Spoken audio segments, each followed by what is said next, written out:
సంపద సృష్టిస్తారనే దాంట్లో అనుమానం లేదు. ఆ సృష్టి జరిగిన తర్వాత కూడా మీరు కొనసాగుతారా లేదా అనేది అనుమానం. బట్ నీకు అనుమానం అవసరం లేదు. నువ్వు 95లో ఉన్నావు, 99 ఎలక్షన్ చూసావు. ఈరోజు నరేంద్ర మోడీ గారు 11 సంవత్సరాలుగా మూడో ఎలక్షన్ అయ్యింది. 4వ ఎలక్షన్ కూడా రాసి పెట్టుకోండి. మళ్ళీ ఎన్డీఏనే వస్తుంది, దాంట్లో అనుమానం లేదు. ఈ దేశ భవిష్యత్తు కోసం ఎన్డీఏ రావాల్సిన అవసరం ఉంది.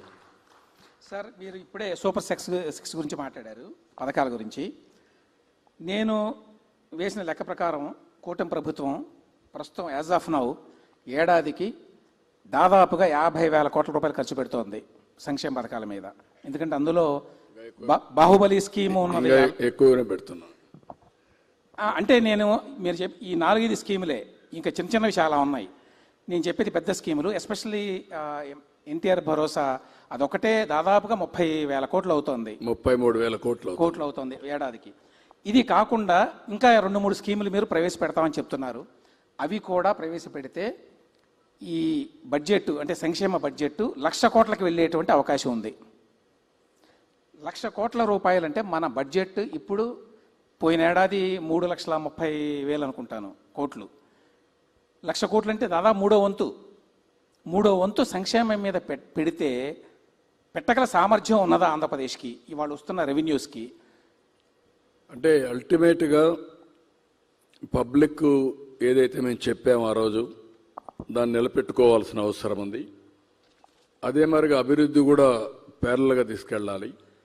అందుకే అభివృద్ధికి నిధుల కొరత లేకుండా అనేకమైనటువంటి వినూత్న కార్యక్రమాలు ఆలోచిస్తున్నాం. ఈరోజు పీపీపీ మోడల్స్ ఉన్నాయి. ప్రపంచం మొత్తం ఫాలో అయ్యేది పీపీపీ మోడల్సే ఫాలో అవుతున్నారు. ఒక ఎయిర్పోర్ట్, ఒక పోర్ట్, ఒక రోడ్, ఒక టెలికాం, ఒక పవర్, ఒక కాలేజ్, అన్నిట్లో. దీనివల్ల 2 విధాల లాభం ఏంటంటే సంపద సృష్టించబడుతుంది, ప్రజలకు మెరుగైన వస్తువులు వస్తాయి, ప్రభుత్వానికి ఆదాయం పెరుగుతుంది, పెరిగిన ఆదాయాన్ని మళ్ళీ సంక్షేమ కార్యక్రమాలకు ఖర్చు పెట్టే పరిస్థితి వస్తుంది. అందుకే ఒకప్పుడు ఈజ్ ఆఫ్ డూయింగ్ బిజినెస్ అన్నాం, ఇప్పుడు స్పీడ్ ఆఫ్ డూయింగ్ బిజినెస్ గురించి మాట్లాడుతున్నాం. ఎవరైనా ఒక్కసారి అప్లికేషన్ పెడితే 100% అన్ని క్లియరెన్సెస్ అన్నీ ఇచ్చే బాధ్యత తీసుకుంటున్నాం.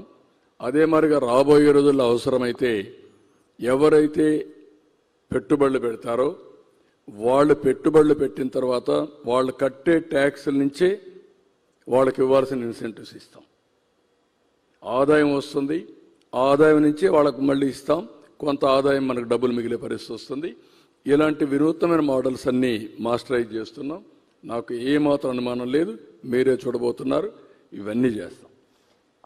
సార్, 95-2004 మధ్యకాలంలో మీరు పూర్తిగా డెవలప్మెంట్ ఎజెండా మీద దృష్టి పెట్టారు. ఆ రోజున మీరే చెప్పారు చాలా కఠినంగా ఉండేవాడిని అని. ఇప్పుడు అంత కఠినంగా ఉండటం లేదు, ఆ మాట నిజమే.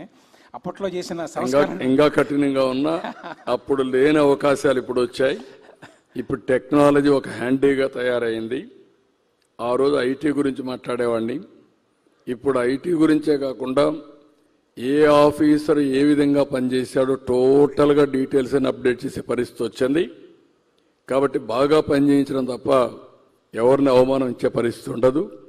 మీరు చెప్పినట్టు ఒకసారి కుండలు గుర్తుపెట్టుకోవాల్సింది, నేను ఒక మాట అన్నాను, వీఆర్ ఆల్ ఇన్స్పైరింగ్ టైం అని. ఇన్స్పైరింగ్ టైం అంటే ఏంటి?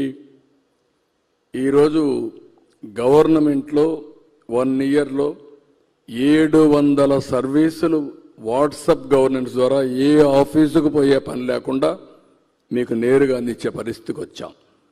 రెండోది, గవర్నమెంట్ డేటా అంతా డేటా లేక్లోకి తీసుకొస్తున్నాం. సెంట్రల్ గవర్నమెంట్ ప్రోగ్రామ్స్ కూడా తీసుకొస్తున్నాం. ఇది కాకుండా ఆధార్ కానీ అదర్ అథెంటికేషన్ తీసుకుంటున్నాం. ఫ్యామిలీ యాజ్ ఎ యూనిట్ తీసుకుంటున్నాం. ఇంకొక పక్క హౌస్ని కూడా జియో ట్యాగింగ్ చేస్తున్నాం. ఇవన్నీ చేసిన తర్వాత ఆర్టిఫిషియల్ ఇంటెలిజెన్స్ వచ్చింది. టెక్నాలజీ వాడుకుంటే బ్రహ్మాండంగా ఉపయోగపడుతుంది, దుర్వినియోగం చేస్తే మనకు అదే మరిగా దుష్ఫలితాలు కూడా వస్తాయి.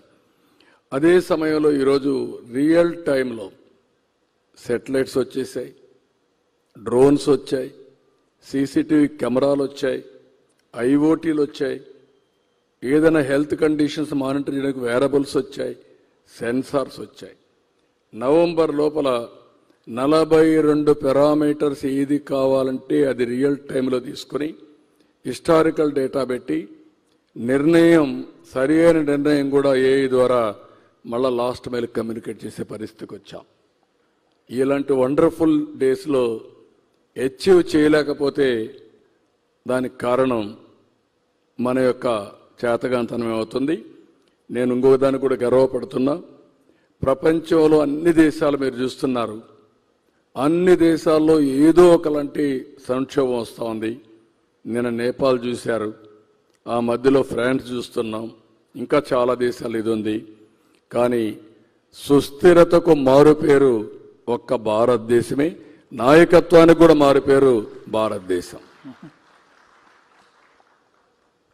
సార్ 95-2004 మధ్యకాలంలో మీ ఫిలాసఫీకి, ఆ తర్వాత 2014-19 మధ్యకాలంలో, ఆ తర్వాత 2024లో ఈ రాజకీయ ప్రయాణంలో, పొలిటికల్ జర్నీలో మీ ఫిలాసఫీలో ఒక మార్పు నాకు స్పష్టంగా కనిపిస్తుంది. అదేంటంటే 95-2004 మధ్యకాలంలో ఎప్పుడు డెవలప్మెంట్ గురించే మాట్లాడేవాళ్ళు, ఉచితాలు అనేవి మంచిది కాదు అనే అభిప్రాయంతో ఉండేవాళ్ళు.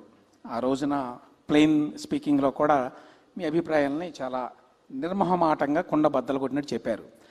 కానీ 2014 వచ్చే నాటికి డెవలప్మెంట్తో పాటు సంక్షేమం కూడా ఉండాలి, ఈ రెండింటిని బ్యాలెన్స్ చేయాలి అన్నారు. 2024 వచ్చేసరికి సంక్షేమం కోసం కాదు, అది ఎంపవర్మెంట్, అది ఎనేబులింగ్ మెజర్గా ఉండాలి. ఊరికి సంక్షేమం అంటే ఉచితంగా ఏదో ఉచితాలు ఇవ్వడం కాదు అని అన్నారు. ఈ మార్పు కారణం ఏంటి? ఓటమి కారణమా, లేదు మీరు చేసినటువంటి వర్క్ ఏదైతే ఉందో దాన్ని బేరీజు వేసుకున్న తర్వాత కలిగిన అభిప్రాయమా? నేను ఒక ఎకనామిక్ స్టూడెంట్ని.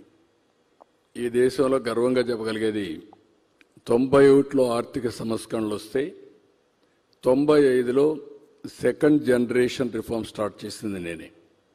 బోల్డ్గా స్టార్ట్ చేశాను. ఈ దేశంలో చాలామంది ఆర్థిక సంస్కరణ గురించి మాట్లాడలేదు.